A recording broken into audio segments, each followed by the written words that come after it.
বিভিন্নভাবে জানতে পারলাম যে আমি কেন মিডিয়াতে অনুপস্থিত।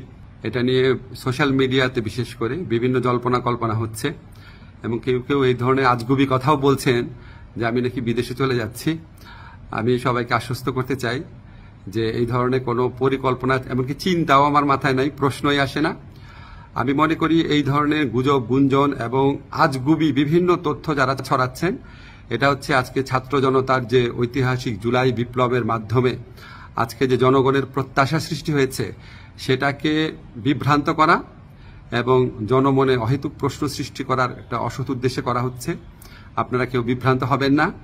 আমি কয়েকদিন আগেও পত্রিকাতে ইন্টারভিউ দিয়েছি, তবে এটা ঠিক আমি একটু মিডিয়াতে কম আসছি কারণ আমার অনেক কাজ এবং আমার কাছে মনে হয়েছে যদি আমার কার্যক্রমে যদি কোনো অগ্রগতি হয় সেটা আমি জানাবো। অহেতুক এখন তো আমি আর টক শোয়ের মানুষ না, এখন আমাকে কাজ করতে হবে, কাজটাতে বেশি কনসেন্ট্রেট করতে হবে। তো আমার প্রবাসী কল্যাণ মন্ত্রণালয় এবং আইন মন্ত্রণালয় দুই ক্ষেত্রেই কিছু অগ্রগতি হচ্ছে। অল্প কিছুদিনের মধ্যে আপনাদেরকে অগ্রগতিগুলো জানাবো। আর এই ধরনের গুজব গুঞ্জন যারা রটাচ্ছে তাদেরকে আমি অনুরোধ করব মিনিমাম ইনভেস্টিগেশন করে তারপর এগুলি বলেন, না হলে মানুষ তো আপনাদেরকে মিথ্যাবাদী ভাববে, ঠিক না?